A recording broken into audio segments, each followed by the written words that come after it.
হ্যাঁ, 2 মাস আগে আমার বিয়ে দিয়েছে, আমার বৃন্দাবনে বিয়ে হয়েছে। আশ্চর্য কি জানেন, স্ত্রী যদি ভক্তিপরায়ণ হয়, নিষ্ঠাবান হয়, তাহলে স্বামীর সুবিধা হয় ভজনে। আর ও যদি বলে মাছ খাবো, মাংস খাবো, ডিম খাবো, তোমাকেও খেয়ে ছাড়বে, তোমাকেও খেয়ে ছাড়বে। হ্যাঁ, নারীর 2টো রূপ। রামকৃষ্ণ পরমহংসদেব বললেন গিরিশকে, গিরিশ, ওরা যদি মনে করে বাঁচালেও বাঁচাতে পারে, স্বর্গও দেখাতে পারে, নরকেও ডোবাতে পারে। খুব সাবধান। নদী, নারী, সিংহদারি, 3টে জিনিস খুব মারাত্মক। বিশ্বাস ভেঙে গেলে আর হবে না।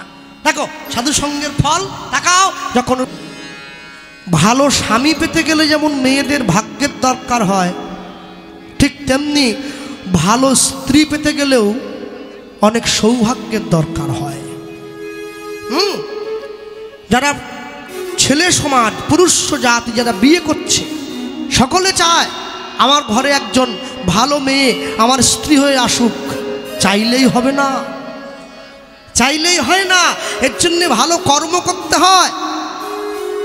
জমিদার মশাই কমলাকে কাছে ডেকে বসিয়ে বলছে, মা তুমি আমাদের ঘরে যাবে, আমাদের ঘরের বৌমা হয়ে, তোমাকে কোনো কাজ করতে হবে না, তুমি শুধু তোমার দেহ দিয়ে, রূপ দিয়ে, যৌবন দিয়ে, মায়া মোহ দিয়ে আমাদের রঘুনাথকে আটকে রাখবে।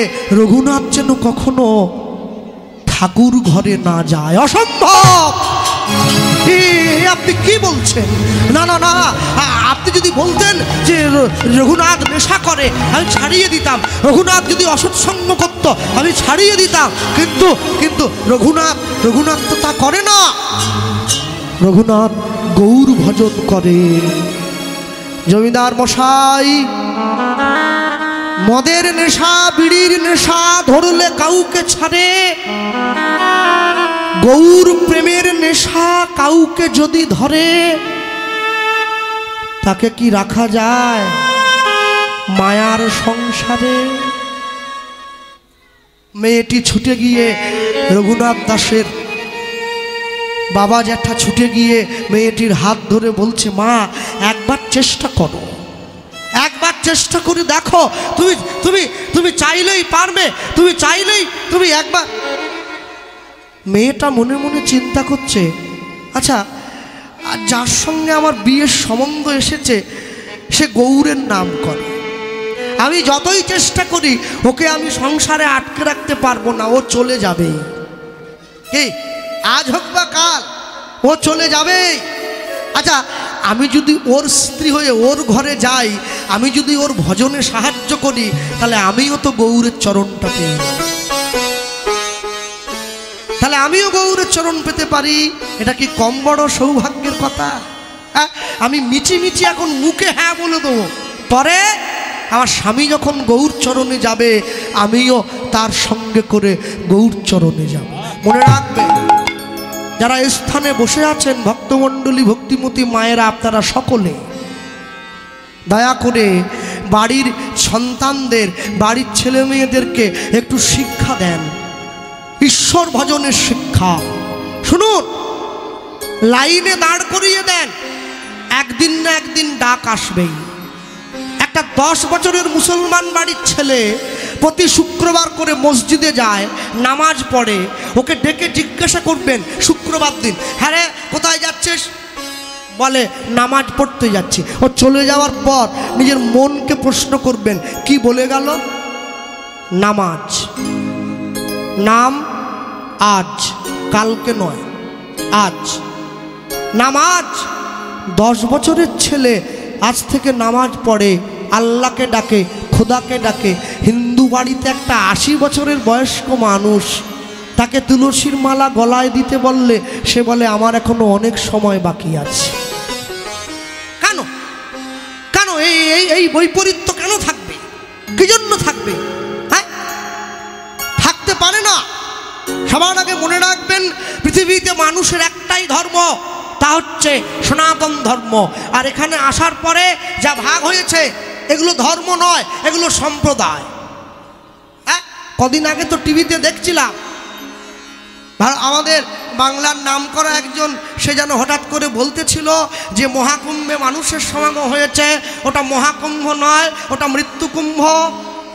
শুনছিলাম বসে। হ্যাঁ, আচ্ছা, কত সহজে বলে দেওয়া যায় তাই না, কত আরামে বলে দেওয়া যায় তাই না। আচ্ছা, কতজন মানুষ মারা গেছে কুম্ভে? 30 জন। 30 জন মানুষ। জনসমাগম কত হয়েছে? আস্তে কথা বলবেন। জনসমাগম কত? 60 কোটি। 60 কোটি মানুষের জন্য, মানুষ বলছি কেন, 60 কোটি সনাতনীর সমাগম হয়েছে, তাই তো? কুম্ভে যারা ডুব দেবে ও যদি মুসলমানও হয়, ও বেটাও সনাতনী। তাহলে 60 কোটি সনাতনীর মধ্যে মারা গেছে কত? 30 জন। ও, ওটা মৃত্যুকুম্ভ হলো। তাহলে হজযাত্রায় যে মারা গেল 1300 জন, সংখ্যাটা 20 লাখ, তাকে কি বলবেন? হ্যাঁ, মরণ মক্কা বলতে পারবেন না, সে ক্ষমতা আপনার নেই, আমি জানি। মনে রাখবেন, ভগবান ছাড় দেয় কিন্তু ছেড়ে দেয় না। কেন মানুষ বলতে পারে জানেন? আমাদের একতা নেই বলে। হ্যাঁ, একতা নেই। যারা আমরা বৈষ্ণবীয় ভজন পথে এসেছি, আমাদের মধ্যেও মারামারি লেগে গেছে। আমাদের তো লেগেই আছে, আমাদের লেগে গেছে। এই তুমি কি ইস্কন নাকি? বলে হ্যাঁ। হুস, আমি গৌড়ীয়, ইস্কন চলবে না। আরে তেদর, যে কোনো প্রকারের নাম তো করতেছে রে বাবা।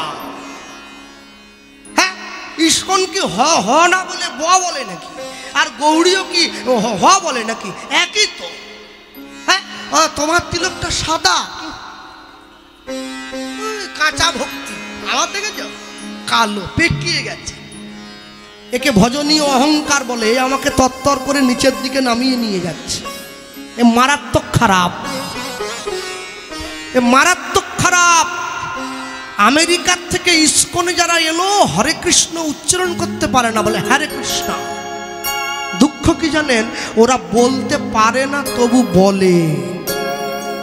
আমি বলতে পারি কিন্তু বলি না। মানুষ ছুটে চলে যাচ্ছে, কি একটা ভবন নাকি বেরিয়ে পড়েছে, পাড়ার মায়েরা যায় দুপুর 2টোর পর। কোথায় যাচ্ছ? বলে ভবনে। ভবনটা কি? এমন করে চলে যায় যেন যাচ্ছে এমপি এমএলএ, চলে যাচ্ছে দিল্লির লালকেল্লায়, সেজে গুজে কুচি ধরিয়েছে। কোথায় যাও? বলে ভবন। বলে ভবনটা তোমাদের কোন ধর্ম? বলে তুমি বুঝবে নি, বিশ্বপিতা। বিশ্বপিতা? সে পিতা আবার ঝরে পড়লো কোত্থেকে? বলে হ্যাঁ, আমাদেরকে বলে গেছে 3 বার করে হাততালি দিলে কোমরে যা ব্যথা ব্যথা সব ভালো হয়ে চলে যাবে। তাই পিতা বলে দিয়েছে? বলে হ্যাঁ। তাহলে করোনার সময় পিতা ছিল কোথায়? হাততালি দিলে করোনা ভালো হবে নি? হাততালি দিলে আগে মরে যাবে। হ্যাঁ, এই সব কথায় কান দেবে না। এইগুলো আমাদের মধ্যে একতা নেই বলে একটা শ্রেণীর মানুষ এই ফাঁকা জায়গাটায় ঢুকে পড়ছে হিন্দুদেরকে আলাদা করে দেওয়ার জন্য। খুব সাবধান, আমি বলে গেলাম সকলে। হ্যাঁ, প্রত্যেকে তুলসীর মালা গলায় পড়বে। হ্যাঁ, তোরাও পড়বি। যদি মালা পড়তে লজ্জা করে, রাত্রিবেলা মালা পরে ঘুমোবি। সকালবেলা ঘর থেকে বেরোবার সময় মালা খুলে বালিশের নিচে দিয়ে তারপর বেরোবে। কেউ দেখতে পেল নি? 1 দিন 2 দিন 3 দিন 4 দিন 1 মাস গলার মালা গলায় রয়ে যাবে, তুমি ঘরের বাইরে চলে আসো। হরি বল, হরি বল করো তো, পড়তে থাকো। আর লোকে আবার অজুহাত দেয়, দাদা আমি যে মাছ খাচ্ছি। খাও মাছ, কাঁকড়া, সুতি, গেড়ি, তুমি যা পারো সব খাও। তোমাকে আটকে দেখে না বলছে কে? হ্যাঁ, মালা পড়বে। যারা আমিষ খাচ্ছে ওরা মালাটা কণ্ঠের থেকে নামিয়ে পড়বে, যারা নিরামিষ খাচ্ছে লাগিয়ে পড়বে। তবে পড়বে, লাইনে দাঁড়াও, তবে তো ডাক পাবে। লাইন অনেক বড় আছে যে। হ্যাঁ, ভক্তমণ্ডলী, ভক্তিমতী মায়েরা সব সময়ের জন্য জানবেন, কখনো কোনো দিনের জন্যে বিবেকানন্দ বলেছিলেন, সত্যের জন্য সব কিছুকে ত্যাগ করা যায়, কোনো কিছুর বিনিময়ে সত্যকে ত্যাগ করা যায় না। গর্ব করে বলবে আমি হিন্দু, লুকিয়ে নয়, ভয় পেয়ে নয়, মুখ চুরিয়ে নয়, বলবে আমি হিন্দু। কেন? যেদিন প্রথম তুমি এসেছিলে ভবে, তুমি কেঁদেছিলে হেসেছিল সবে, এমন জীবন তুমি করিবে গঠন, যেদিন মরণে হাসিবে তুমি কাঁদিবে ভুবন। তবেই তো জীবন। তুমি যখন জন্ম নিয়েছিলে তুমি সনাতন ধর্মেই জন্ম নিয়েছিলে, এখানে আসার পরে হাত পা ল্যাজ গজিয়ে তুমি তিড়িং করে লাফ দিয়ে অন্য জায়গা চলে গেলে। কি জন্যে, কি জন্যে গেলে? হ্যাঁ, খুব সাবধান, আমি সকলের জন্য বলছি। একটা মুসলমান বাড়ির ছেলেকে একটা চড় দিয়ে দিলে গোটা মুসলমান পাড়া চলে আসে, আমাদের ছেলেকে মারলে কেন? একটা হিন্দু পা ভেঙে রাস্তায় পড়ে থাকলে বাকিরা মোবাইলে ছবি তুলে ফেসবুকে দেয়, ওকে বাঁচাবার জন্য কেউ যায়নি। হ্যাঁ, এই একতা আমাদের থেকে দূরে চলে গেছে অনেক। শোনো, মশা যখন গায়ের ওপরে বসে শুধু রক্তই চষে। সকলে মনে রাখবেন, কোনো কিছুর বিনিময়ে নিজের ধর্মকে ছোট হতে দেবেন না। কোনো কিছু বিনিময়ে স্বধর্মে নিধনং শ্রেয়, পরধর্ম ভয়াবহ। নিজের ধর্মে মরণও ভালো, পরের ধর্ম নকল করা মোটেই ভালো কাজ নয়। খুব সাবধান। এরা বসে আছেন এই স্থানে, সব সময়ের জন্য বলবো, কোনো দিন কখনো কোনো কিছুর বিনিময়ে, কেন জানো? আপনারা প্রত্যেকে জানেন কিনা আমি জানি না, 20,000 লোক মিলে 20 বছর সময় নিয়ে একটা বিল্ডিং বানিয়েছিল। বিল্ডিংটা তৈরি হওয়ার পরে কারো হাত কেটে নেওয়া হয়েছে, কারো পা কেটে নেওয়া হয়েছে, কারো গলা কেটে নেওয়া হয়েছে, যাতে ওটা দ্বিতীয়বারে বানাতে না পারে। জিনিসটার নাম হচ্ছে তাজমহল। 3 লক্ষ মানুষ মিলে একটা মন্দির তৈরি করলো। তৈরি হওয়ার পরে 3 লক্ষ মানুষকে ডেকে ভারতবর্ষের জ্ঞানী গুণীজন তাদের পা ধুইয়ে দিল, আসনে বসিয়ে সম্মান জানালো, গলায় মালা পরিয়ে দিল। অযোধ্যার রাম মন্দির। এটাই সনাতন ধর্ম। এটাই সনাতন ধর্ম, যা শিক্ষা দেয় প্রকৃত মানুষকে শ্রদ্ধা করবে, সম্মান করবে। শোনো, হরিদাস ঠাকুর মুসলিম ঘরে জন্ম নিয়েছেন, জাত কুল নিরর্থক বোঝাইবার তরে হরিদাস জন্ম নিল যবনের ঘরে। আরো বড় প্রমাণ দিয়ে দিলাম, যখন হরিদাস ঠাকুরের দেহটা প্রাপ্তি হয়ে যায়, মহাপ্রভু নিজে তাকে সমাধি দিয়েছেন, বসিয়ে নয় শুইয়ে। হিন্দু বাড়ির কেউ মারা গেলে বসিয়ে সমাধি দেয়, যেহেতু হরিদাস ঠাকুর মুসলমান, সমাধি নয় কবর দেওয়া হয়েছে শুইয়ে। হরিদাস ঠাকুর মুসলমান কুলে জন্মে হরিনাম করে উদ্ধার লাভ করে গেলেন। আমার সঙ্গে বহু মুসলমান ভাইয়ের পরিচয় আছে, যারা দিবানিশি নিত্য হরিনাম জপ করে, ভগবানের প্রসাদ পায়। আর তোমরা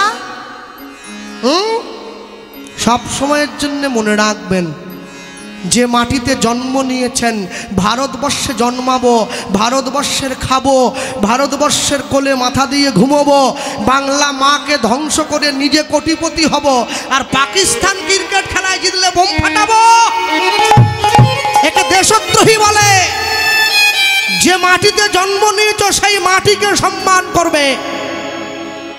আজ থেকে 20 বছর 30 বছর পরে হয়তো আমি থাকবো না, কিন্তু আমি এইটুকু জেনে মনে শান্তি নিতে চাই, বাংলা পশ্চিমবঙ্গের প্রতিটি কোণায়, ভারতবর্ষের প্রতিটি কোণায় একটা করে গোপাল কৃষ্ণ পাল থাকবে, যে এই হারিয়ে যাওয়া বাঙালি সমাজটাকে আবার এক আসনে, এক মঞ্চে, এক সুতোয় বেঁধে দিতে পারবে। হ্যাঁ, হিংসে নয়, মানুষে মানুষের মধ্যে বিভেদ নয়। যে সমস্ত যুবক ভাইয়েরা দাঁড়িয়ে আছো, মনে রাখবে, বিশ্বকবি রবীন্দ্রনাথ ঠাকুর লিখেছিলেন, আমার মাথা নত করে দাও হে তোমার চরণ ধুলার তলে। তারই বন্ধু কাজী নজরুল ইসলাম, তিনি লিখছেন, বলবীর চির উন্নত মমশির। সাপ যখন তোমাদের কামড়াতে আসবে, সাপের সামনে গিয়ে বলবে নাকি? কে যেন একটা কীর্তনে বলে বেড়ায়, আমি মাঝে মাঝে ইউটিউবে শুনি, হ্যাঁ, যখন ভারত পাকিস্তানের যুদ্ধ লেগেছিল, সাধুগুলো সব গর্তে গিয়ে ঢুকে পড়ল। পাষণ্ড কোথাকার! সাধুরা কি সৈনিক মারামারি করবে? দেশ রক্ষা করতে গেলে যেমন সৈনিকের দরকার হয়, সমাজে সুশৃঙ্খলা রাখতে গেলে তেমনি সাধুর দরকার হয়। কোনো সাপ যদি তোমাদের কামড়াতে আসে, আমি কি তোমাদের শিখবো নাকি? সাপকে বলো একবার জয় নিতাই বল, একটু মালা প, একটু চিড়ে খা, বলবো? ছবল দিয়ে তোমাকে ছবি বানিয়ে দিয়ে চলে যাবে, ওকে পেটাও। ঠিক তোমার ধর্মকে যে অবজ্ঞা করে কথা বলবে, তিলক করেছো তো কি হয়েছে, মালা পড়েছো তো কি হয়েছে, ওকে জোর দেখাও। ধর্মের অপমান কখনো কোনো মতে মেনে নেওয়া যাবে না, কথাটা মনে রাখবে সকলে। বাড়ির ছেলে মেয়েদের ছোট থেকে শিক্ষা দাও, মনে রাখবে সব সময়ের জন্য। হ্যাঁ, পৃথিবীর মাটিতে দাঁড়িয়ে একটা মানুষের প্রথমে শাস্তি হয়েছে, কি যেন নাম ছিল তার, ধনঞ্জয়। হয়েছে কদিন আগে শাস্তি পেয়েছে একজন, কি নাম, সঞ্জয়। হ্যাঁ, ধনঞ্জয় ফাঁসি হয়েছে, প্রথমে ধনঞ্জয়, তারপরে সঞ্জয়, সত্যের পরাজয়। কিন্তু মনে রাখবেন, দুধের দাম যদি 40 টাকা কিলো হয় না, ওটা সবার সামনে বসেই খাওয়া যায়। আর মদের দাম যদি 1 লক্ষ টাকাও হয়, ওটা বাঁশ বনে গিয়েই খেতে হয়। এটাই ভালোর সঙ্গে মন্দের তফাৎ। মন্দটা যতই ভালো প্যাকেটে মোড়া থাক, ওটা কোনোদিন ভালোর জায়গায় আসতে পারবে না। ভালোটা ভালোই থাকবে, মন্দটা মন্দই থাকবে।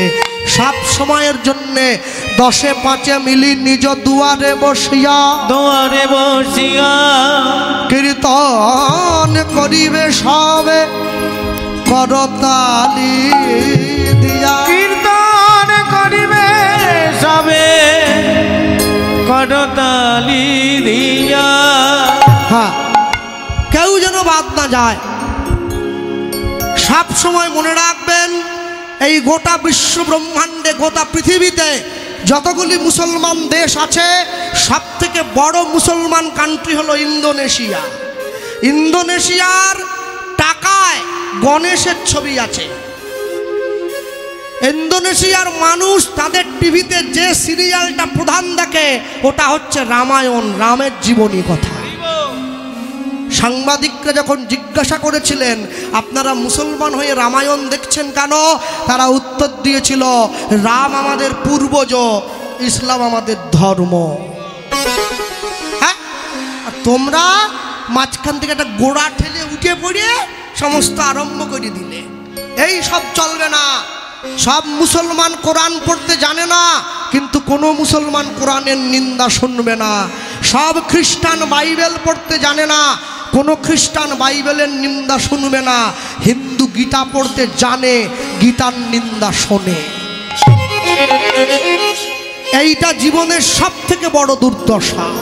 মানুষ নিজেদেরকে চিনতে পারল না, কে আমি, কেন মোরে, যারে তাপত্রয় ইহানা জানি জীবের কইছে হিত হয়। ভক্তমণ্ডলী, ভক্তিমতী মায়েরা, এরা বসে রইলেন, এতক্ষণ পর্যন্ত বসে শুনছেন। সব সময়ের জন্য মনে রাখতে হয়, জীবনে যা কিছু অর্জন করেছেন, যা কিছু অর্জন করবেন, সব সময় একটাই কাজ, কি, ওই সব সময়ের জন্য প্রেমানন্দে মেতে হরি বলো, হরি নামের বন্যা যে এলো, প্রেমানন্দে উলুধ্বনি,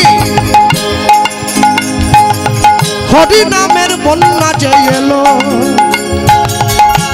প্রেমানন্দে, বাহুদল তালি দিয়ে বলো, হ্যাঁ, প্রেমানন্দে মেতে হরি বলো,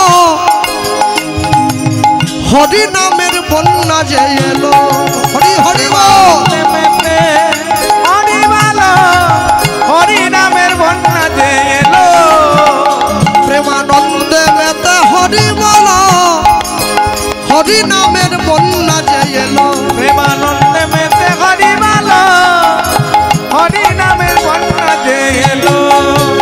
নামে নিতাই গৌর পাগল হইয়া দারে দারে বিলা বলো, দারে নিতাই গৌর পাগল হইয়া দারে দারে বিলা বলো, হরি নামের বন্যা যে এলো, প্রেমানন্দে হরি হরি বল, হরি হরি বল, নামের বন্যা যে এলো, প্রেমানন্দে মেতে হরি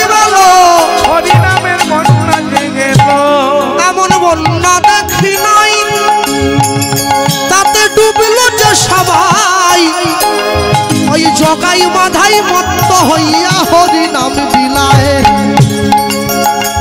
এমন বন্যা দেখি নাই। সরস্বতী পুজোর 4 দিন পরে আমার ওই ঝিনকির হাটের দিকে গান ছিল জানেন। হ্যাঁ, আপনাদের এই 24 পরগনা রাত 10টার সময় আমার বিকেলে আসর ছিল, কীর্তন করে বাড়ি যাচ্ছি, সরস্বতী ঠাকুর বিসর্জন দিতে নিয়ে যাচ্ছে, ছেলে মেয়েরা রয়েছে, মুখে সিঁদুর মাখা। রাস্তার উপরে গাড়িটা, মানে যে মেশিন ট্রলি ঠাকুরটা নিয়ে যাচ্ছে, ট্রলিটা খারাপ হয়ে গেছে। 3-4টে মেয়ে গাড়ির কাঁচ, আমি তো সামনে বসি, কাঁচের সামনে এসে কাঁচে টক্কর দিচ্ছে, দাদা 2 মিনিট দাঁড়িয়ে। ব্যাপারটা কি হলো, আমি কাঁচ খুলে দিয়েছি। মানে কি বলছেন, মানে শোনার জন্য 2 মিনিট দাঁড়িয়ে, গাড়িটা খারাপ হয়ে সর চলে যাবেন আপনি। মেয়ে পর্যন্ত মদ খেয়ে নিয়েছে। ধর্মের কি দশা, ছি ছি ছি। হ্যাঁ, মুসলমানদের রোজা মাসে একটা বিড়ি পর্যন্ত খায় না ওরা। কি এখন খাবে না, মানে খাবো না, আল্লাহর মাস চলছে না, এখন কেউ খায়। আর আমাদের গ্রামে দোল পূর্ণিমায় কীর্তন হয়, 3 পেটি মদ এনেছে, বলে আজ খাবো নি কবে খাবো। ধর্মের দশা দেখুন একবার, সাবধান। আমি কমিটির ভাইদেরকে বলবো, যতক্ষণ গ্রামে কীর্তন হবে কোনো নেশা নয়, একদম নির্লিপ্ত ভাবে। হ্যাঁ, এমন বন্যা দেখি নাই, লুধ্বনি তাতে ডুবলো যে সবাই, জগাই মাধাই মত্ত হইয়া হরি নাম বিলায়। হরি হরি বল, হরি বল, বাহু তুলে। এমন বন্যা দেখি নাই, তাতে ডুবলো যে সবাই, জগাই মাধাই মত্ত হইয়া হরি নাম বিলায়। ওগো জাতের বিচার, ওগো জাতের বিচার ছিল না তো, চাঁদ কাজী পাগল হলো। ওগো জাতের বিচার, দেখো জাতের বিচার ছিল না তো, চাঁদ কাজী পাগল হলো। হরি নামের বন্যা যে এলো, প্রেমানন্দে হরি বল, হরি বল। হরি নামের বন্যা যে গেল, প্রেমানন্দে হরি বল, হরি নামের বন্যা যে এলো, প্রেমানন্দে হরি বলো।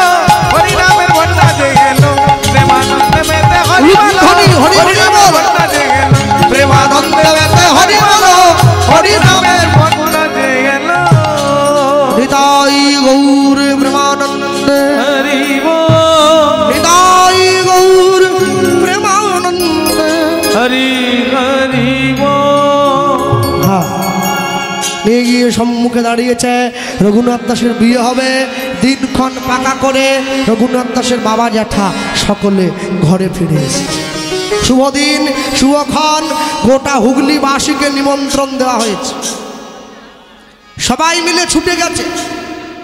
আর এই যে সবাই মিলে ছুটে গেল, এই সবাই মিলে ছুটে যাওয়ার পর সকলে রঘুনাথ দাসকে আশীর্বাদ করতে যাচ্ছে।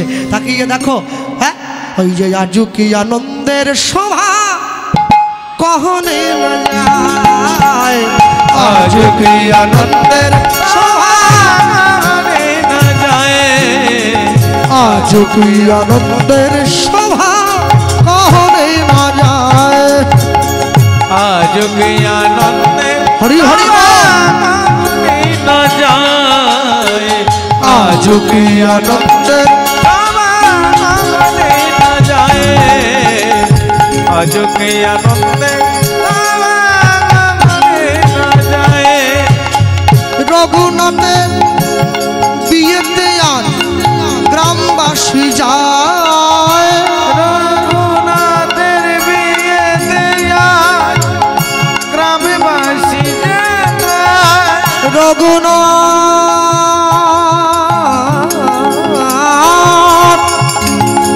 রঘুনাথের বিয়েতে আজ গ্রামবাসী যায়, রঘুনাথের বিয়েতে আজ গ্রামবাসী যায়। আজ কি আনন্দের সভা পাহাড়ে না যায়। হরি হরি বল, আজ কি আনন্দের সভা না যায়, আজ কি আনন্দের সভা না যায়। সপ্তগ্রামের বাসী আদি যত নর নারী, সপ্তগ্রামের বাসী আদি যত নর নারী, সপ্তগ্রামের বাসী আদি যত নর নারী, সপ্তগ্রামের বাসী আদি যত নর নারী, উলুধ্বনি করে সবে রঘুনাথে হেরি। হরি বল। আজকে আনন্দে সবাই না যায়, আজকে আনন্দে সবাই না যায়, আজকে আনন্দে সবাই না যায়। বলো ভাই রঘুনাথ দাস গোস্বামী মহারাজ কি জয় বিবাহ মহোৎসব কি জয় নিতাই গৌর প্রেমানন্দে, হরি বল, নিতাই গৌর। হরি হরি বল। ফুলশয্যার ঘর। রঘুনাথ দাসকে আশীর্বাদ করে গ্রামের মানুষ সকলে ঘরে ফিরে গেছে। ফুলশয্যার ঘরে রঘুনাথ দাস গোস্বামীর স্ত্রী বসে আছে। রঘুনাথ দাস সেই ঘরে প্রবেশ করেছে। আস্তে কথা নয়। আর যেই রঘুনাথ দাস সেই ঘরে প্রবেশ করেছে, রঘুনাথ দাসের স্ত্রী পালঙ্ক থেকে নেমে এসে রঘুনাথ দাসকে প্রণাম করছে। রঘুনাথ দাস তার স্ত্রীকে জীবনের প্রথম শিক্ষাটা দিয়ে দিল, কমলা আজ আমাদের ফুলশয্যা। হ্যাঁ শোনো, মানুষ যখন ফুলের উপরে ঘুমায় তখন তার ফুলশয্যা হয়, আর ফুল যখন মানুষের উপরে ঘুমায় তখন তার অন্তিম শয্যা হয়। তুমি কোনটা চাও? কি যেদিন আমাদের বিয়ে হয়েছে ফুলের দেওয়া বিছানার উপরে আমরা ঘুমিয়েছি, আমাদের ফুলশয্যা হয়েছে। আর যেদিন আমরা চিরঘুমে ঘুমিয়ে থাকবো, ফুলগুলো আমাদের উপরে ঘুমিয়ে থাকবে। আমাকে বল হরি হরি বল বলে শ্মশান ঘাটে নিয়ে চলে যেতে হবে, সেদিন আমার অন্তিম শয্যা হবে। রঘুনাথ দাসের স্ত্রী রঘুনাথ দাসকে বলছে, আমি ফুলের ওপরে শোব না, ফুলও আমার ওপরে শোবে না। আমি কি চাই জানো? ফুলটা মালা হয়ে সারা জীবন তোমার গলায় থাকুক। তাহলে আমি একসঙ্গে দুজনকে পাবো, আমি ফুলটাও পাবো, আবার মালাটাও পাবো, আবার তোমাকেও পাবো, তিনটে পাওয়া একসঙ্গে। রঘুনাথ দাস যখন এই কথাটা বলেছে, সঙ্গে সঙ্গে রঘুনাথ দাস তার স্ত্রীর দিকে হাতটা বাড়িয়ে দিয়েছে। কি আজ একটা এত বড় শুভ দিন, শুভ রাত, তুমি আমায় কিছু দাও। হাতটা বাড়িয়েছে। রঘুনাথ দাসের স্ত্রী রঘুনাথকে বলছে, স্বামী তোমাকে দেওয়ার মতো আমার কিছু নেই, কারণ তুমি তো জমিদার। তোমার ঘরে কাজ করে পয়সা নিয়ে গেলে তবে আমাদের সংসার চলে, আমি তোমাকে কি দিতে পারি? রঘুনাথ দাস তার স্ত্রীকে বলছে, কিচ্ছু দেওয়ার নেই? কিচ্ছু বলে একটা জিনিস আছে। কি বলো তো? নারী জাতির জীবনে সবথেকে মহামূল্যবান সম্পদ কি জানো? নারী জাতির জীবনে সবথেকে মহামূল্যবান সম্পদ হলো তার চরিত্র, তার সম্মান। হ্যাঁ, আমার দাদু বলতেন, সৎ পথে করিবে ভ্রমণ যদিও হোক দেরি, অসৎ নারীকে করিবে না বিয়ে যদিও হোক সে পরি। হ্যাঁ, আরেকটা কথা বলতো, যে নারী নাসিকায় লইয়াছে একাধিক পুরুষের ঘ্রাণ, সে কি করে বুঝিবে এক মানুষকে ভালোবেসে বেঁচে থাকিবার কিবা সম্মান? সবাই সব কিছুর মূল্য দেয় না, কিন্তু যে মূল্য দেয় সে মূল্যবানের মূল্যটা বোঝে, যে দেয় না সে বোঝে না। Health lost, something lost, money lost, something lost, property lost or something lost, but character lost, everything is lost. সম্মান চলে যাওয়া মানে আর ফিরে আসবে না। রঘুনাথ দাসের স্ত্রী রঘুনাথ দাসকে বলছে, দেওয়ার মতো একটি জিনিস। হ্যাঁ, আমরা বিশ্বকবি রবি ঠাকুরের ভাষা দিয়ে বলতেই পারি এই স্থানে, মম জীবন যৌবন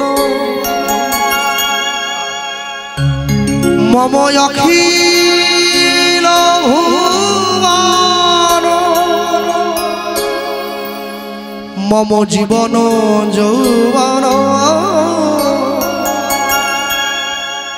মম অখিল ভুবন তুমি ভরিবে সৌরভে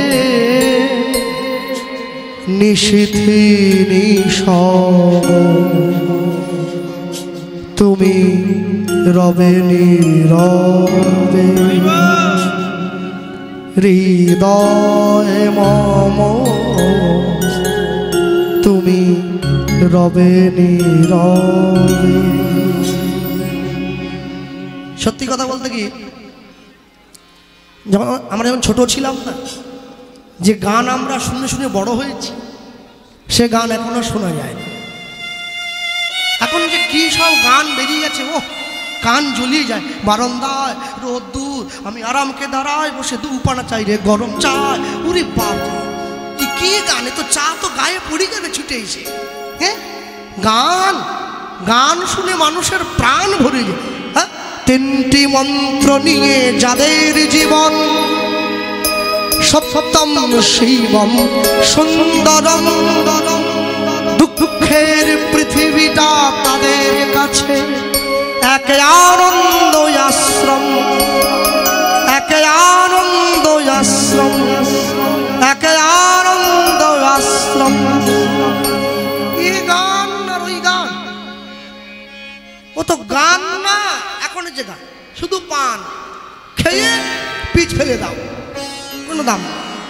হ্যাঁ, সেই গান যা শুনলে ভরে যায় প্রাণ, চোখে জল নেমে আসে, তাকেই তো গান বলে, যা মানুষের কানে নয় প্রাণে প্রবেশ করেছে।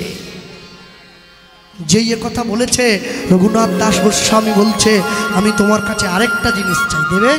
কি জিনিস? এইবার চাইলো যেটা চাওয়ার।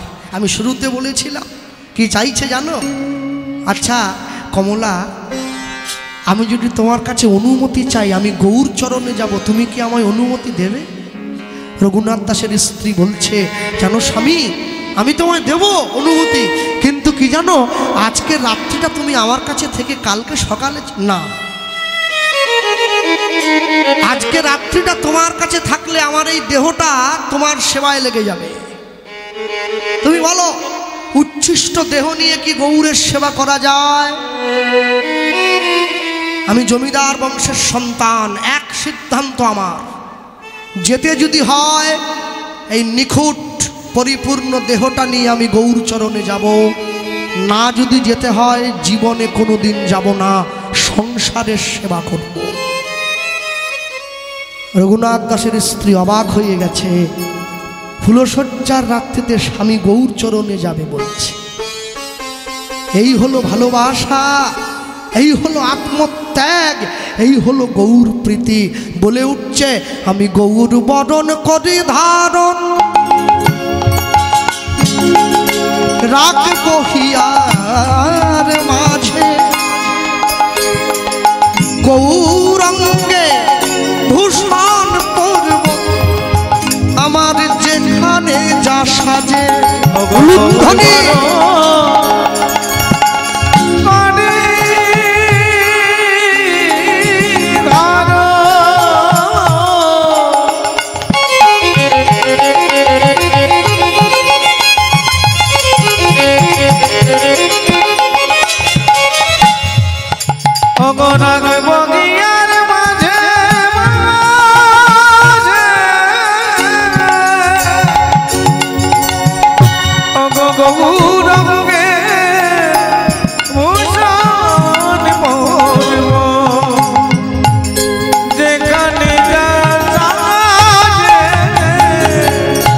গৌর বরণ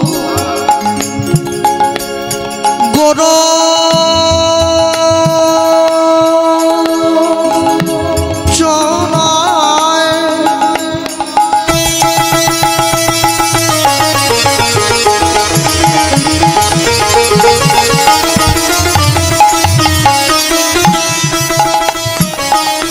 গোরা গোরা লিখব গায়, আমি গৌর বলে ভেসে যাব সেই সোনার নদিয়ায়। আমি গৌর বলে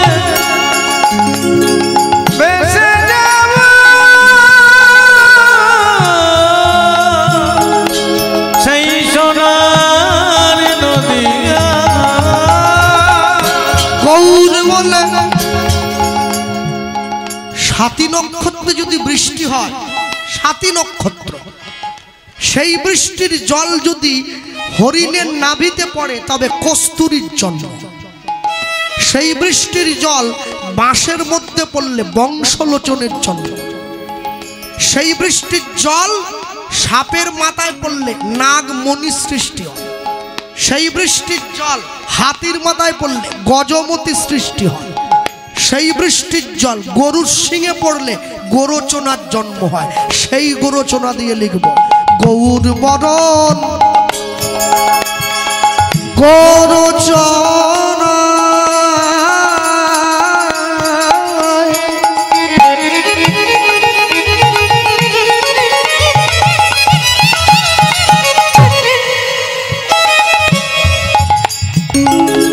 গৌর গৌর লিখব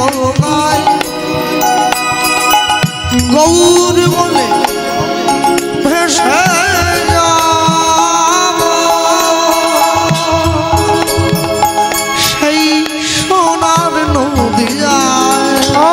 গৌর বলে ভেসে যাব সেই সোনার নদিয়ায়। আমি কুলের মূল উপাদিয়া ওই ভাষাইব গঙ্গার জলে। ও কুলের উপাদিয়া ভাষাইব গঙ্গার জলে। আমি গৌর বলে জীবন যৌবন সমর্পিব চরণ তলে। গৌর বলে জীবন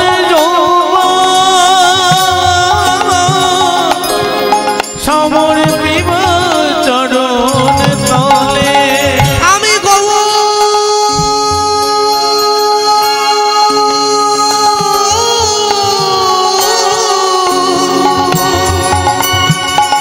গৌর বলে জীবন যৌবন সমর্পিব চরণ তলে।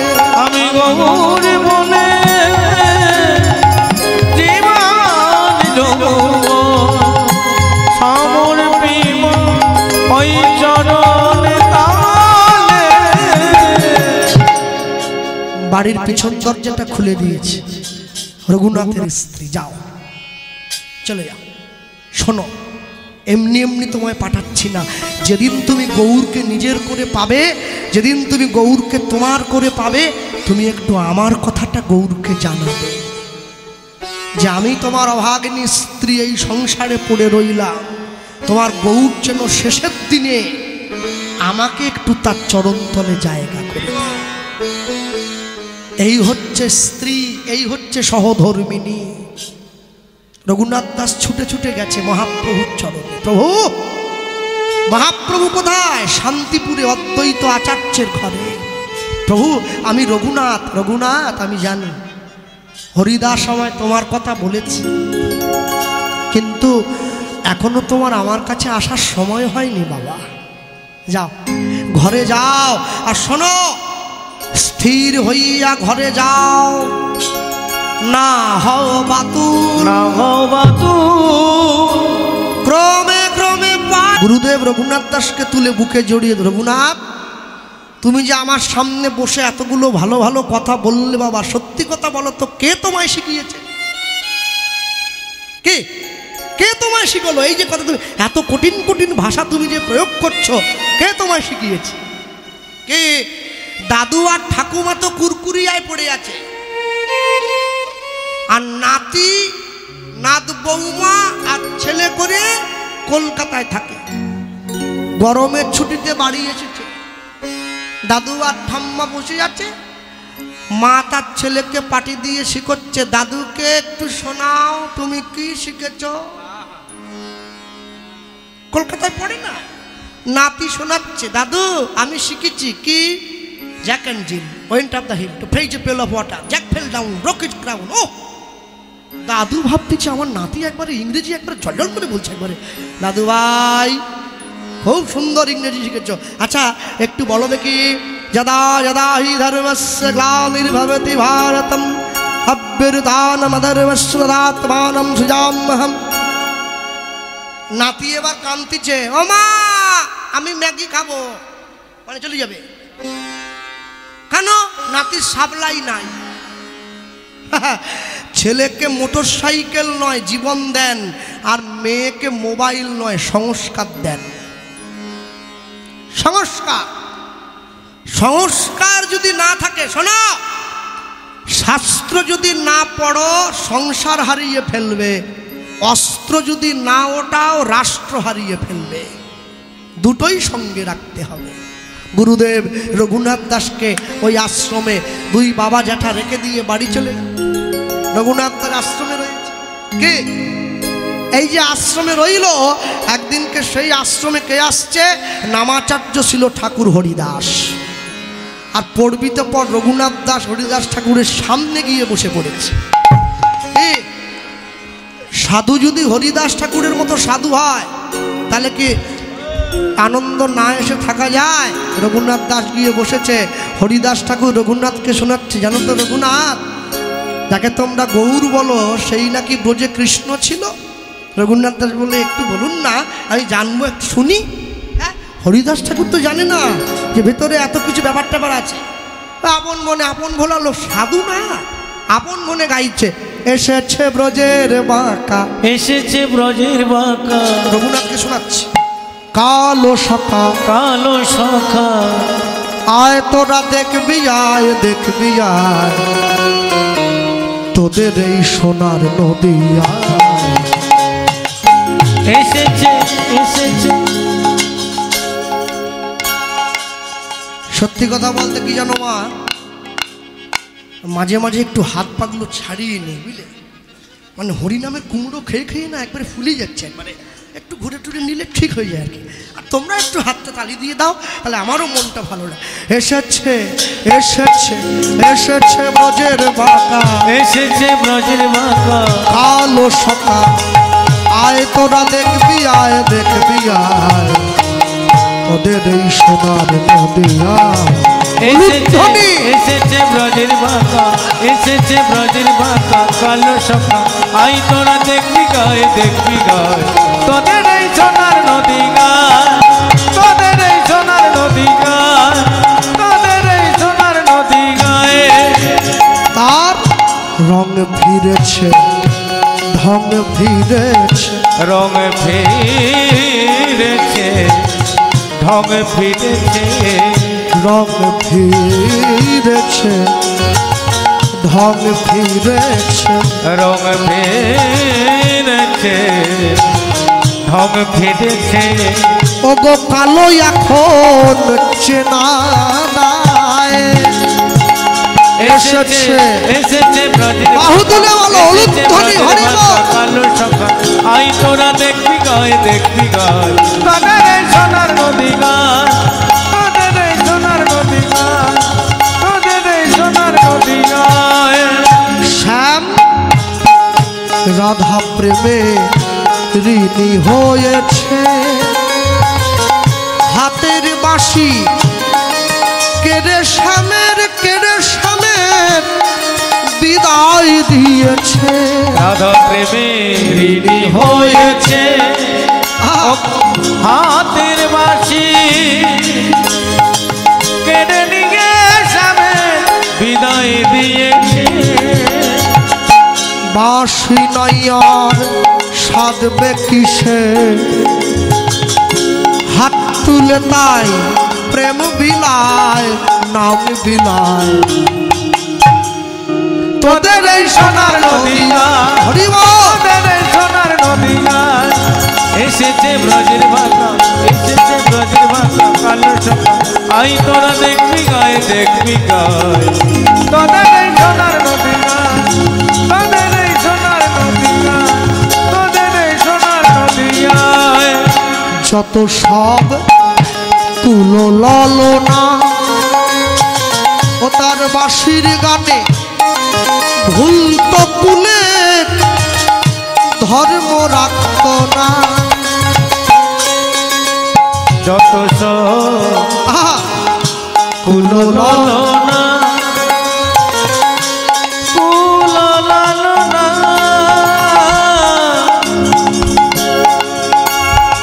কুললনা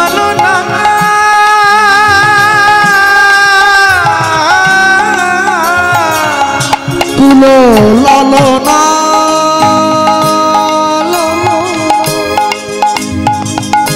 কুলো লালনা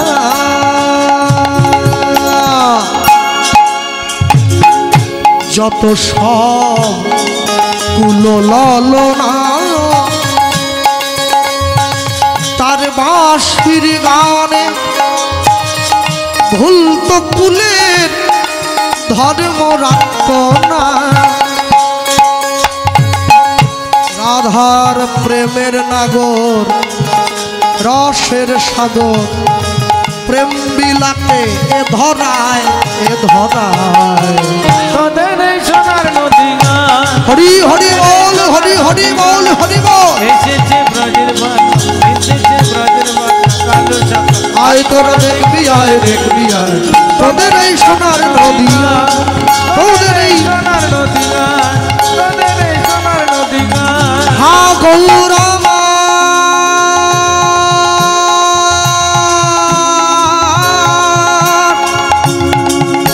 তুমি কৃপা করো এই জগ জনে করুণা করো তোদের এই সোনার নদিয়ায় তোদের এই সোনার নদী কৃপা করো তোদের এই সোনার কৃপা নদী কর। গান। আমি তোমার হলাম আমি তোমার গোলাম আমি তোমার হলাম আমি তোমার গোলাম আমি তোমার হলাম আমি তোমার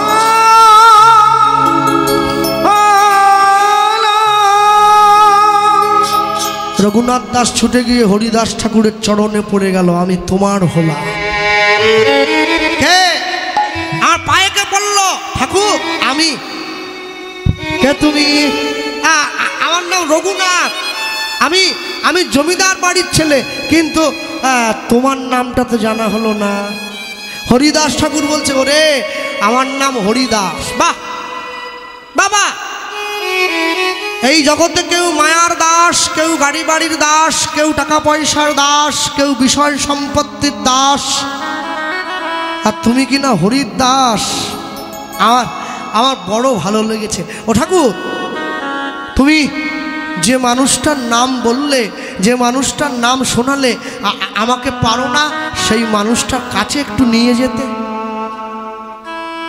হরিদাস ঠাকুর বুঝে নিয়েছে উটন্তি মূল পত্রে চেনা যায় হরিদাস ঠাকুর রঘুনাথের মাথায় হাত দিয়ে আশীর্বাদ করছে রঘুনাথ এখনো তোর সময় হয়নি রে বাবা তবে হ্যাঁ আমি তোকে আশীর্বাদ করে দিচ্ছি যদি আমি একদিনের জন্যেও গৌর ভজন করে থাকি না যদি আমি একদিনের জন্যেও তাকে ভালোবেসে থাকি আমি তোকে আশীর্বাদ করলাম হরিদাস কৃপা কইলা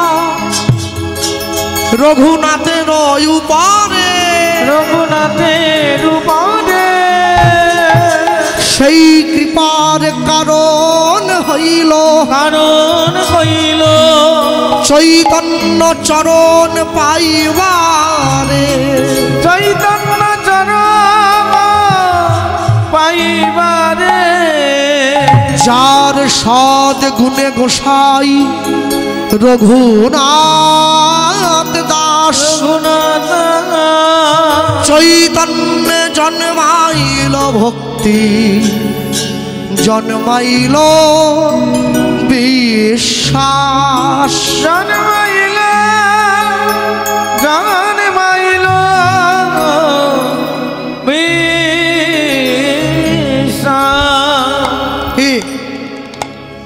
মহন্তের স্বভাব হয় করিতে পামর নিজ কার্য নাই তবু জানতার ঘর জীবনে আশীর্বাদ কুড়িয়ে নেবেন সবার কাছ থেকে আশীর্বাদের গাছ হয় অভিশাপের ফল ফলে রামচন্দ্র বশিষ্ঠ মুনিকে নিয়ে ঘন জঙ্গলের মধ্যে দিয়ে হেঁটে যাচ্ছে। এমন সময় দেখছে একটা শূকর পড়ে আছে জঙ্গলের মাটিতে, কিন্তু মরেনি, মৃত্যু যন্ত্রণায় ছটপট করছে। আর বড় বড় কতগুলো পোকা শূকরের দেহটাকে ঠুকরে কামড়ে খাচ্ছে। কিন্তু শূকরটা তো অসাড় হয়ে গেছে, নিজেকে রক্ষা করতে পারছে না। রামচন্দ্র বশিষ্ঠ মুনিকে ডেকে বলছে, গুরুদেব, শূকরটা পড়ে আছে আর পোকাগুলো দেহটা ঠুকরে খাচ্ছে, মানে ব্যাপারটা কি, মরে গেলেও? রামচন্দ্র বলছে, ওই শূকরটা পূর্ব জীবনে একজন গুরু ছিল, গুরু। আর যারা ওর দেহটা ঠুকরে খাচ্ছে ওরা হচ্ছে ওরই শিষ্য। কিন্তু ও সৎ গুরু নয়, ও ছিল অসৎ গুরু, লোভী গুরু, কামি চালা, দুয়ে মিলে নরকে গেলা। রামকৃষ্ণ পরমহংসদেব বলতেন, গুরু করবে চিনে আর জল খাবে ছেনে। চিনে গুরু করবে, কাকে গুরু করবে?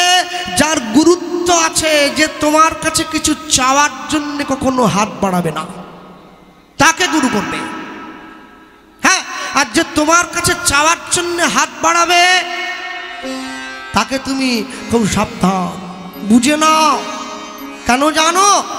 সব সময়ের জন্য জানবেন, পৃথিবীর মাটিতে যত মানুষ বিখ্যাত হয়েছে, বড় হয়েছে, তাদের পিছনে দুইজনের অবদান ছিল। এক হচ্ছে তাদের পিতামাতা, আরেক হচ্ছে তাদের গুরু। গুরু মিলে লাখে লাখে, শিষ্য মিলে এক, শিষ্য মিলে লাখে লাখে, গুরু মিলে এক। কে? আমার গুরু বাড়ি নবদ্বীপ, জানেন? হ্যাঁ, আমি তো মাঝে মাঝে গুরুদেবের আশ্রমে যাই।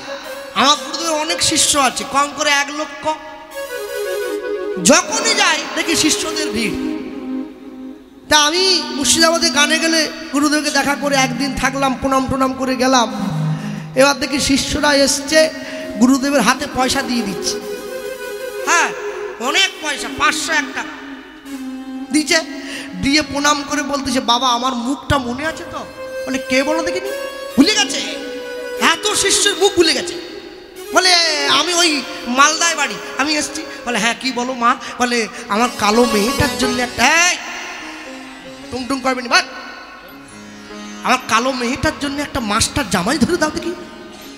শালা গুরুদেব ঘটক,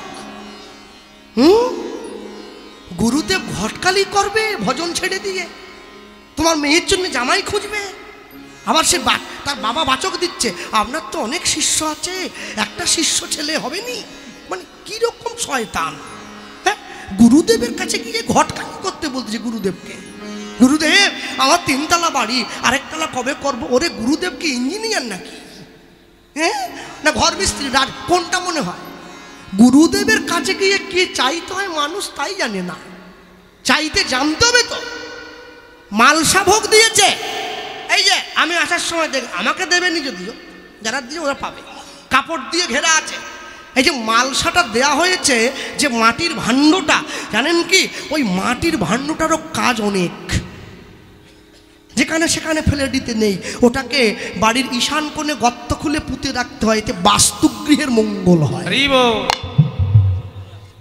হ্যাঁ, তুমি যা খুশি করে, মালসা খাওয়া হয়ে গেছে, বলে ভাতটা কেন পড়ে থাকবে, চল আমরা একটু পিকনিক করি না, দিয়ে বাঁধের ধারে ফেলে দিয়েছে, আর লোকে ওকে নোংরা করে দিয়ে যাচ্ছে। সব সময়ের জন্য জানবেন, ছোট ছোট অন্যায়ের জন্যে আমাদেরকে অনেক বড় বড় শাস্তি পেতে হয়।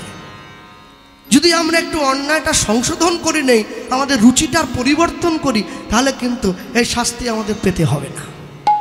হ্যাঁ, দাও, এত বড় হরিসভা, এত ভক্তদের ভিড় হয়েছে, এত মানুষজন ছুটে এসছে, তাই কমিটির দাদা ভাইদের একটু আর্জি আছে, একটু দাঁড়াও, একটু ভিক্ষা করে দিতে হবে। ভিক্ষার কথা বললেই লোকে লুঙ্গি নিয়ে উঠে বললো, জায়গাটা রাখ, বাইরে থেকে আসি। এইসবের দরকার নেই, এইসব দরকার নেই। হ্যাঁ, দরকার নেই, এইসব করবেন না। জায়গায় বসুন, ওরা যাবে আপনাদের কাছে, আপনারা যেমন পারবেন তেমনি ভিক্ষা দেবেন ওদের ঝুলিতে, ওরা সেটাই গ্রহণ করবে। এ তো কালী পুজোর চাঁদা নয় যে একবারে ছাড়িয়ে আদায় করে নেবে। দাও। আচ্ছা একটা কথা বলি, টার্গেটটা ছিল অনেক, 10 জন ভেবেছিল, 1 জন কমে গেছে, আর 9 জনা আমাকে 100 টাকা করে দাও। দাও স্বীকৃতি দাও। ওরে আমি নিবনি, কমিটিকে দেবো। দাও। কালকে এই ভাইটা মাইক দিচ্ছিল, যেখানে গান ছিল, সেখানে আমি যখন বললাম আমি নিবনি কমিটিকে দেবো, সে পিছন থেকে কে একটা বলতেছে আপনি তো অনেকটা নিয়ে নিয়েছেন। আমি বললাম আর সেখান থেকেও দিব, তোরা কে ভাবলি? দাও স্বীকৃতি দাও। দাও। বাড়িতে মেয়ে জামাই এসছে, সবার পকেটে টাকা ঠাসা আছে। দাও স্বীকৃতি। এই তো মা দিচ্ছে, কালকে মাইক ম্যানও দিয়েছে। দাও, মানে তুমি যাকে রেখে গেছিলে সেও দিয়েছে। আর 8 জন স্বীকৃতি দাও। স্বীকৃতি দাও। কথা দাও।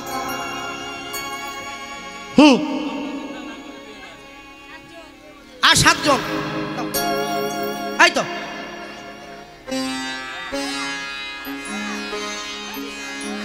দাও। কোথা আর কোথা আর কোথা? হ্যাঁ হ্যাঁ, কোথায় মায়েরা বসে আছে কি?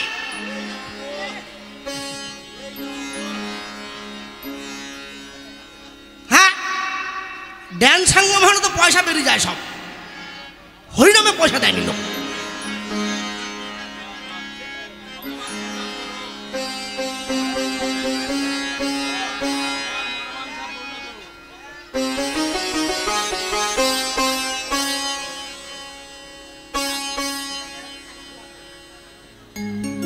মা বলতে থাকে খুচরোটা দাও, তারপর নোটটা দেবো। দাও। কোথায়? স্বীকৃতি দাও। আর কই নিজ নিজ, দেরি করো নি। আচ্ছা আমার ইয়ং ভাইরা কোথায়? তারা কি দাঁড়িয়েছে না কি বলো দেখিনি? তোমরা নিয়ে স্বীকৃতি আনো। দাদা দাও, বন্ধু বান্ধবের সঙ্গে গেলে কত পয়সা উড়ে যায় রাস্তাঘাটে।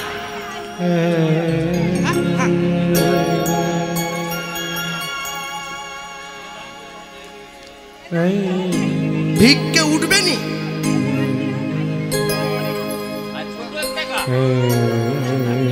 ছোট 1 টাকাও দিয়েছে, ওটাও নেব।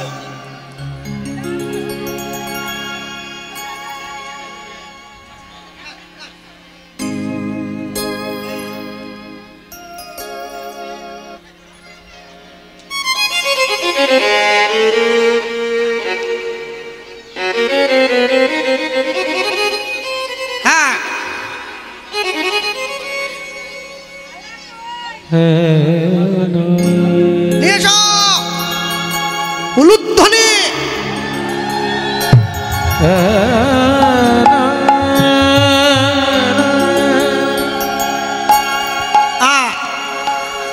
এইবারে কমিটির ভাইরা যাচ্ছে, ওদের ঝুলিতে দাও। হ্যাঁ সকলে, কেউ যেন বাদ না যায়, যার যেমন ক্ষমতা ওদের ঝুলিতে দাও। হ্যাঁ, নিতাই গৌর প্রেমানন্দে হরি নিতাই গৌর প্রেমানন্দে হরি হরি। বিদ্যা শিক্ষা সমাপন করি রঘুনাথ আইল ঘরে, রঘুনাথ আইল ঘরে, গৌর বিহনে রঘুনাথ সদাই আকুল হইয়া ফিরে। আকুল হইয়া ফিরে। ঘরের কোনায় বসে এক মনে এক ধ্যানে সদা সর্বদা গৌর গৌর গৌর গৌর গৌর গৌর হে গৌর গৌর গৌর গৌর গৌর গৌর হে উলুধ্বনি হরি বল। গৌর গৌর গৌর হে গৌর গৌর গৌর গৌর গৌর গৌর হে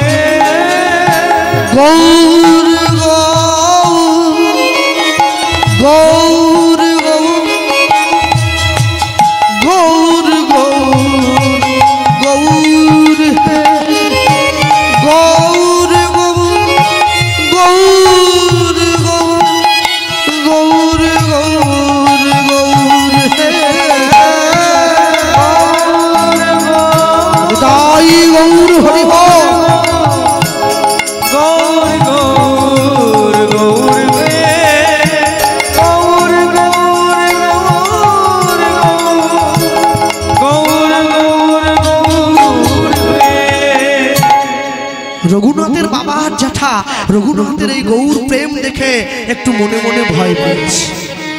হ্যাঁ রঘুনাথ, তোমাকে বাধা দিয়েছিলাম না, নিষেধ করেছিলাম তোমায়, তুমি আর যাই করো, যেভাবেই যাই কথা বলো না কেন, কোনোদিন গৌরের নাম নেবে না, তোমাকে না বলেছি। কিন্তু বাবা, ওই নাম গাইতে যে আমার বড় ভালো লাগে। না না না, তুমি কোনোদিন গাইবে না। বড়রা বললে কথা শুনতে হয়, বড়দের কথা শুনতে হয় বাবা, ওরম করে না। অনেক করে বলেও যখন রঘুনাথের নাম ছাড়ানো গেল না, সবাই মিলে সিদ্ধান্ত নিয়েছে, আচ্ছা রঘুনাথকে যদি একটা বিয়ে দিয়ে দেওয়া যায়, সংসারে ঢুকিয়ে দিলে রঘুনাথ হয়তো আর গৌরের নাম নেবে, সংসারে প্রবেশ করিয়ে দাও। রঘুনাথের জন্য মেয়ে দেখো, সুন্দরী যুবতী, পূর্ণ যুবতী রমণী চাই। রঘুনাথ দাস গোস্বামীর জন্য মেয়ে খোঁজা হচ্ছে। রঘুনাথ দাসের ঘরে প্রত্যেক দিন রঘুনাথ দাসের বাড়িতে এক বিধবা মা আসত রঘুনাথ দাসের সংসারের কাজ করবার জন্যে, যে মায়ের নাম ছিল রেবতী দাস। সেই মায়ের একটি মাত্র মেয়ে ছিল, যার নাম কমলা। রেবতী দাসকে দেখেই জমিদারের মনে পড়ে গেছে, রেবতী কালকে সকালবেলায় তুমি একটু ঘরে থাকবে, আমরা দুই ভাই তোমার ঘরে একটু যাব, দরকার আছে। পরের দিন সকালবেলা রেবতী দাস ঘরে রয়েছে, রঘুনাথ দাসের বাবা জ্যাঠা দুজন মিলে চলে গিয়েছে জমিদার। ওই গরিব ভিখারির দরজায় গিয়ে টোকা দিচ্ছে, রেবতী ঘরে আছো? রেবতী দরজা খোলো। দরজাটা খুলে দিয়েছে। মনে রাখবে, বড় লোকের বাড়িতে গরিব যদি আত্মীয় হয়ে যায়, বড় লোক খুশি হয় না, কিন্তু গরিবের বাড়িতে বড় লোক যদি আত্মীয় হয়ে আসে, গরিব বড় খুশি হয়। জমিদার মশাই আসুন, পা ধুইয়ে দিয়েছে, পাদ্য অর্ঘ্য দিল, বসতে দিয়েছে, কিছু বলবেন নাকি? হ্যাঁ, একটা সমস্যায় পড়েছি, একটু সমস্যা থেকে একটু বাঁচিয়ে দাও তো। কি হয়েছে আমায় বলুন না। আমি বলছিলাম কি, তোমার একটা সুন্দরী মেয়ে আছে না? আগে আছে, একবার মেয়েটিকে ডাকো, একটু দেখি। মেয়েটি বেরিয়ে এসেছে, জমিদার মশাইয়ের চরণে হাত দিয়ে প্রণাম করছে। জমিদার মশাই আশীর্বাদ করছে, মা জীবনে সুখী হও। আচ্ছা রেবতী, তোমার মেয়ে তো বড় হচ্ছে মা, তা তোমার মেয়ের জন্য বিয়ে দেবে না? হ্যাঁ দেবো তো। আমি যেমন, আমি আমারই মতো একজন কাঙাল দেখে আমি দেবো, দুবেলা নুন ভাত, কোনো রকম আমার মেয়ের সংসার। আচ্ছা যদি আমাদের ঘরের বৌমা করে তোমার মেয়েটাকে নিয়ে যাই। চমকে উঠল,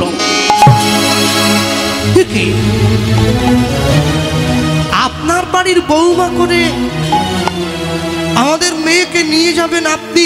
আমাদের এত বড় সৌভাগ্য হবে কি? বলো না, আমরা ওই জন্য এসছি। তুমি যদি একবার কথা দাও, শোনো, এই বিয়ের যাবতীয় খরচা আমাদের, তোমাকে কিচ্ছু করতে হবে না, তুমি শুধু তোমার মেয়েকে আমাদের ঘরে পাঠাবে, একটু অনুমতি দাও। এই যে মায়েরা বসে আছেন, মনে রাখবেন সব সময়ের জন্য। রঘুনাথ যায় গঙ্গা স্নানে, তার স্ত্রী তখন ফুল বাগান। রঘুনাথ যখন যায় গঙ্গা স্নানে, তার স্ত্রী তখন ফুল বাগানে। রঘুনাথ যখন গৌরের সেবায় বসে, তার স্ত্রী পাশে বসে চন্দন ঘষে। রঘুনাথ যখন গৌরে সেবায় বসে, তার স্ত্রী পাশে বসে চন্দন ঘষে। রঘুনাথ যখন গৌরের নাম করে, তার স্ত্রী নয়ন জলে বদন ঝুরে অগরঘুনাথ যখন গৌরের নাম করে তার শ্রী নয়ন জলে বদন জুড়ে এ যে যুগল ভজন রে হরি হরি বল। ভজন রে এ যে যুগল ভজন রে এই যে যুগল ভজন রে ও যে যুগলেতে হয় ভাই এই না যুগল ভজন রে ও যে যুগলেতে হয় ভাই এবার যুগল ছাড়া গতি নাই যুগল ভজনে যুগল ছাড়া গতি নাই যুগল ভজনে যুগল ছাড়া গতি নাই যুগল ভজনে যুগল ছাড়া গতি নাই যুগল ভজনে যুগল ভজনে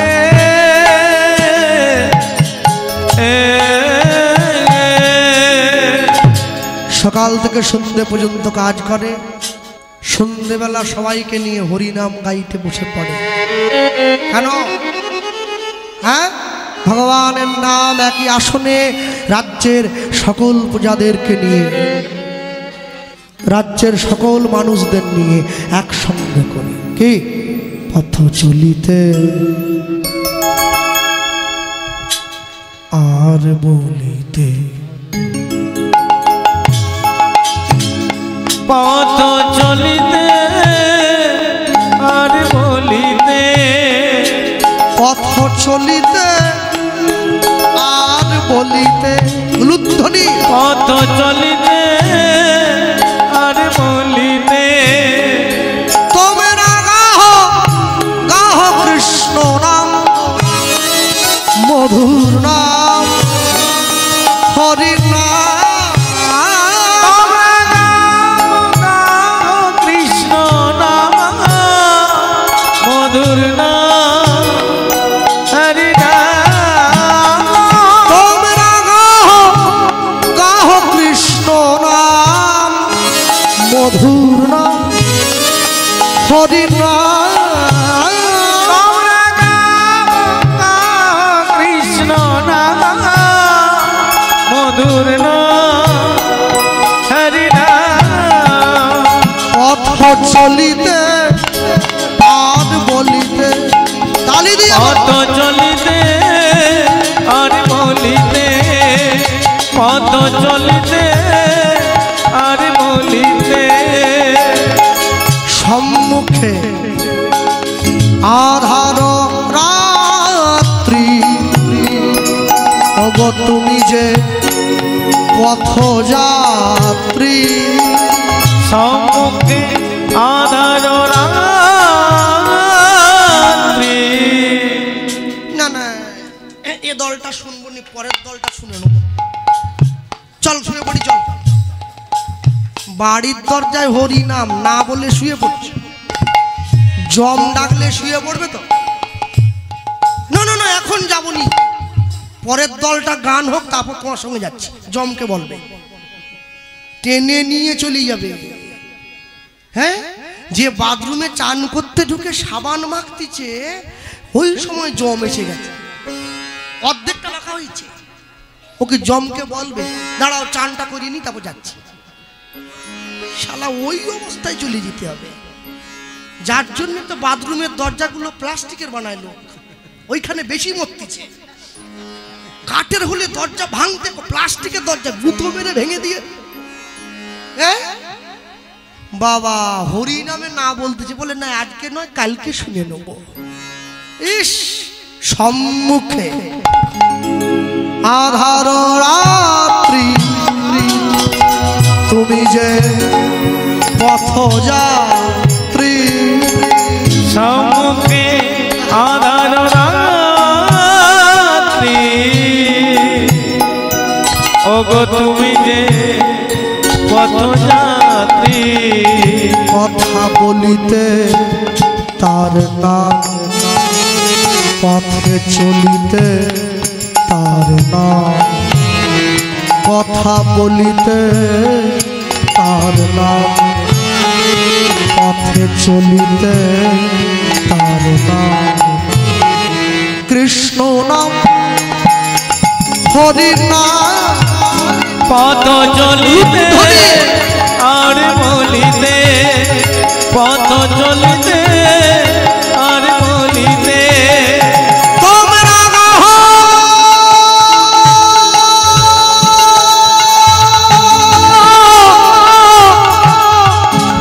কৃষ্ণ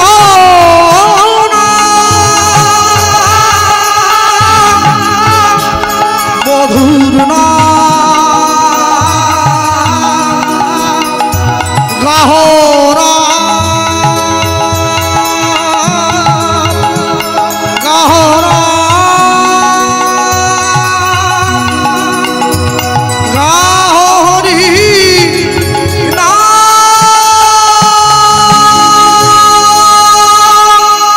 পথ চলিতে আর বলিতে বাহু তুলে পথ চলিতে আর বলিতে তোমরা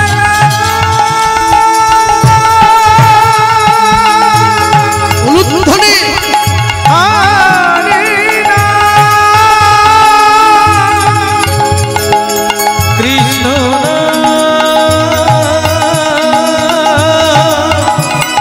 নাম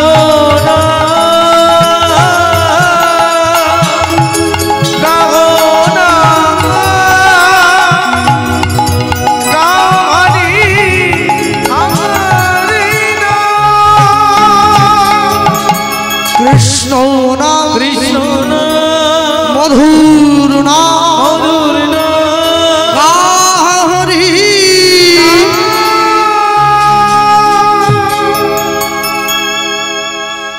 আপন মনে রঘুনাথ ঘরে শুয়ে আছে। আর সব থেকে আগে যেটা বলার, সময় চলে যাচ্ছে, সময় চলিয়া যায় নদীর স্রোতের প্রায়, যে ইহা না বুঝিল তারে ধিক শতধিক। হ্যাঁ, এই যে এত সুন্দর মাইকটা দিয়েছে, সকলে ওকে আশীর্বাদ করবেন। ও গতকালকেও দিয়েছিল সুন্দর সাউন্ড, সারা জীবন তো আওয়াজ দিয়ে যাচ্ছে, জীবনের ঠিক সময়ে গিয়ে যেন তার ডাকটা ওর কানে পৌঁছে যায়। কে তার ডাকটা শুনতে পেলে তবেই তো জীবন সার্থক। মানুষের দুটো কান, একটা কান ব্যবহার হয় পরনিন্দা শোনার জন্যে, আরেকটা কান ব্যবহার হয় নিজের প্রশংসা শোনার জন্য, যার জন্যে গোবিন্দের বংশীর ধ্বনি কানে আসে না, হরিনামের ধ্বনি কানে আসে না। হ্যাঁ, এ বড় জ্বালা। কি গর্ভে ছিলাম, যোগে ছিলাম, ভূমে পড়ে খেলাম মাটি, দাত্রীতে কাটিল নারী, মায়ার বেড়ি কিসে কাটি। ভক্তমণ্ডলী ভক্তিমতী মায়েরা, সত্যি কথা বলতে কি জানেন, ওই কীর্তন শেষ করে নামার পরে অনেকে পয়সা টয়সা দেয় না, তো একজন এসে একটা 100 টাকা আমাকে দিয়েছে, কৃষ্ণবাবু গান ঠিক আছে, গরম পড়ে গেছে। ও টাকাটা দিয়ে কিরম করছে জানেন, যা গরম না, জীবন জ্বলিয়ে গেল। আমি ভাবতেছি গরম তো সবাইকে লাগতেছে, তাহলে এরম করতেছে কি জন্য? সব থেকে তো বেশি গরম আমাকে লাগছে, কারণ আমি কথা বলছি, পরিশ্রম করছি, এরম করে কেন? ভালো করে তাকিয়ে দেখলাম ওর গলায় একটা সোনার চেন আছে, ওই জামার কলা সরিয়ে ওই চেনটা আমাকে দেখাচ্ছে। বলে যা গরম না, জীবন জ্বলিয়ে গেল। মাঝে মাঝে হাত দিয়ে আবার ঠিক করতেছে। আমি বললাম, বাবু কোনটার গরম, মানে চেনের না জামা? বলে দুটোই দুটোই। আমি দুটোর একটাই কিন্তু থাকবে নি, বৌমা কেড়িয়ে নেবে, জামা ছিঁড়িয়ে নেবে, চেন খুলিয়ে নেবে। আংটি যদি না খোলে মরে পচে আঙুল ফুলে যায় না, আঙুল কেটে বের করে নেবে। হ্যাঁ, তুমি চেনের গরম দেখাচ্ছ? যদি দেখাতে হয় হরি নামের গরম দেখাও, চেনের গরম দেখিয়ে কি হবে? হ্যাঁ, মানুষ মরে গেলে নাকি পয়সা ছড়াতে হয়, কেন? খই আর পয়সা কেন ছড়া? বলে যাতে পরবর্তী জীবনে ভিখিরি ঘরে জন্ম না হয়, একটু ধন দৌলত ছড়িয়ে নিয়ে গেলে তাহলে পরবর্তী জীবনে বড় লোক ঘরে জন্মাবে। ওর বেটা ছড়িয়ে নিয়ে যাচ্ছে ছোট 1 টাকার কয়েন। বাপ মরে গেছে, বাপ মরে গেছে। ওর মা বলতেছে তোর বাবা যে তোর জন্য এত কোটি টাকা রেখে গেল, কিছু 10 টাকার নোট বের কর, খবরদার। এমন কয়েন ছড়াবো লোক গুড়লেও কাজে লাগবে। ছোট 1 টাকা ছড়িয়ে নিয়ে যাচ্ছে, ওকে গুড়িয়ে কি যাবে? হ্যাঁ, কোনো লাভ নাই। হ্যাঁ, বলে বাপ মরে গেলে আমাদের মেদিনীপুর, আমরা কায়েস্থাতে, বুঝলেন, আমাদের কায়েস্থাতে নিয়ম আছে, বাবা মরে গেলে একটা নিম গাছ একটা আম গাছ লাগে, ছোট পোয়া চারা গাছ। হ্যাঁ, ও যেই আম গাছটা গ্রামের লোক তুলতে যায় বলে তুলবে, ওটা কাঁচা মিঠা, ওটা না, ওটা ল্যাংড়া, ওটা হিমসাগর। ওর বাপ পুঁতেছিল, তাকে দিবে, ও তুলতেছে। বলে কোনটা দেবো? বলে বনা টক আমটা দে। বাপকে টক আম গাছ দিচ্ছে। এই বাপ নাকি মাঘের রাতে কঠিন শীতে ঝরাইয়েছিল ঘাম, এই সংসারে কেউ দেয়নি সেই খাটুনির দাম। হরি বল, হরি বল। কেউ দেবে না। তোমার কর্ম তোমাকে নিজেকে করে যেতে হবে। তুমি যেদিন পৃথিবীর থেকে চলে যাবে না, কিচ্ছু সঙ্গে যায় না, একটা জিনিস সঙ্গে যায়, একটা ফুটো মাটির হাঁড়ি। ওইটা কাঁধে নিয়ে, গোটা হাঁড়ি হলে দাম বেশি, ফুটো যদি না ফুটো থাকে দা দিয়ে এরকম করে খোপচা মেরে ফুটো করে দেয়, আবার ওইটা আছাড় দিয়ে ভাঙে। এই তো তোমার সম্বল। হ্যাঁ, সম্পর্ক শেষ। সব সময়ের জন্য জানবেন, ভগবানের সঙ্গে প্রেম করলে প্রেম বাড়ে, মানুষের সঙ্গে প্রেম করলে প্রেম কমিয়ে যায়। হরি বল। আগে আমি জল দিয়ে তিলক করতাম, তারপরে নবদ্বীপের মাটি দিয়ে তিলক করতাম, এখন রাধাকুণ্ডের ধুলি দিয়ে তিলক করি। প্রেম বাড়ছে না কমছে? বাঙালি বাড়ির লোক লুঙ্গি পরে কি জন্য? এই বাঙালি লুঙ্গি বাঙালির পোশাক নাকি? লুঙ্গি মুসলমানে পরবে, হাসেম মিয়া পরবে, লুঙ্গি বাঙালি পরবে কেন? বাঙালি ধুতি পরবে। ধুতি পরতে না জানলে ধুতিটাকেই লুঙ্গির মতো পরবে, লুঙ্গি না। তাও যদি কষ্ট হয়, 12 মুন্ডা 14 মুন্ডা কি সব আছে, ওই সব পরবে, লুঙ্গি পরবে না। খবরদার, লুঙ্গি বাঙালির পোশাক নয়। প্রত্যেকটা মানুষের জীবনে আচার ব্যবহার রুচি প্রকৃতি সব কিছু সুন্দর করে সাজিয়ে দেওয়া আছে। হ্যাঁ, ভক্তমণ্ডলী ভক্তিমতী মায়েরা, রঘুনাথ দাস রাতের অন্ধকারে শুয়ে রয়েছে, হঠাৎ করে স্বপ্ন দিয়ে কে যেন বলে, রঘুনাথ কে? আমি নিত্যানন্দ। এই আমার কৃপা না নিয়ে তুই গৌর পেতে চাইছিস, তুই তো বড় বোকারে। প্রভু আমি তো জানি না কোথায় গেলে তোমার দেখা পাবো, চলে আয়। উত্তর 24 পরগনা গঙ্গার পাড়ে পানিহাটিতে আমি বসে আছি। রঘুনাথ দাস ছুটে গিয়েছে, নিতাই চাঁদের চরণে পড়ল। নিতাই চাঁদ বলছে, ভালো হইল চোরা আইলি দিলি দর্শন। ভালো হইল চোরা আইলি দিলি দর্শন। ওরে আয় আয় চোরা তোরে দেব যে দণ্ডন। আয় আয় চোরা তোরে দেব যে দণ্ডন। ওরে আয় আয় চোরা তোরে দেব যে দণ্ডন। আয় আয় চোরা তোরে দেব যে দণ্ডন। দধিচিরা ভক্ষণ করাইবি ভক্তগণে। দধিচিরা ভক্ষণ করাবি ভক্তগণে। ওগো শুনিয়া আনন্দিত হইল রঘুনাথের মনে। ওগো শুনিয়া আনন্দিত হইল রঘুনাথের মনে।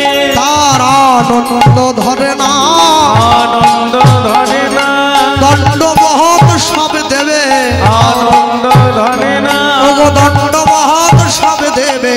হরি হরি হরি বলে দণ্ড মহৎ সব দেবে। হরি হরি হরি বল। দণ্ড মহৎ সব দেবে। আনন্দ ধরে না, আনন্দ ধরে না। ওগো শুনিয়া আনন্দিত হইল রঘুনাথের মনে। ওগো শুনিয়া আনন্দিত হইল রঘুনাথের মনে। দধিচিরা মহোৎসব নিতাই চাঁদকে সেবা দিয়ে রঘুনাথ দাস চলে গিয়েছে নবদ্বীপে। আর মহাপ্রভু রয়েছেন কোথায়? পুরীধাম। রঘুনাথ দাস ছুটে গেল। পুরীধামে গিয়ে মহাপ্রভু চরণতলে আশ্রয় পেয়েছে আর জীবনের শেষ দিনে বৃন্দাবনে চলে গিয়েছে। এখনো যদি আপনারা যান বৃন্দাবনে রাধাকুণ্ডের পাড়ে রঘুনাথ দাস গোস্বামীর সেই সমাধি আছে। হ্যাঁ, আমরা বলতেই পারি ও গো অবতারের সার গোড়ায় অবতার মন কেন না চিনিলি তারে, অবতারের সার গোড়ায় অবতার কেন না চিনিলি তারে, করিনির বাস গেল না পিয়াস আপন করম ফেরে, করিনির বাস গেল না পিয়াস আপন করম ফেরে, কটকের তরু সদাই সেবিলি অমৃত পাইবার আসে, প্রেম কল্প তরু গৌরাঙ্গ সুন্দরে তাহারে ভাবিলি বিষে, হার বলিয়া গলাতে পড়িলি সমন কিঙ্কর সাপ, শীতল বলিয়া আগুন পোহাইলি পাইলি বজরতা, সংসার ভজিলি শ্রী গৌরাঙ্গ ভুলিলি না শুনিলি সাধুর কথা, ওরে ইহ পরকাল দুকাল খোয়াইলি খাইলি দাস লোচন মাথা, মন তখন কেন চিনলি না রে, হরি হরি বল চিনলি না রে, যখন কেঁদে কেঁদে গেল চলে, তখন কেন মন চিনলি না রে, হরি বল হরি বল বলে উলুধ্বনি, কেন মন চিনলি না রে, ও যে না চাহিতে প্রেম বিলয়ে দিল, তখন কেন মন চিনলি না রে, ও যে প্রেমানন্দে হরি মহোৎসবে, তখন কেন চিনলি না রে, প্রেমানন্দ হরি বলে তখন কেন চিনলি না রে, তখন কেন মন চিনলি না রে, ইহ পরকাল দুকাল খোয়ালি খাইলি দাস লোচনের মাথা, ইহ পরকাল দুকাল খোয়ালি খাইলি দাস লোচনের মাথা, রঘুনাথের সনে প্রভুর মধুর মিলন, রঘুনাথের সনে প্রভুর মধুর মিলন, আর উলুধ্বনি হরিধ্বনি ভরিল ভুবন, উলুধ্বনি হরিধ্বনি ভরিল ভুবন, তাই গৌর হরি বল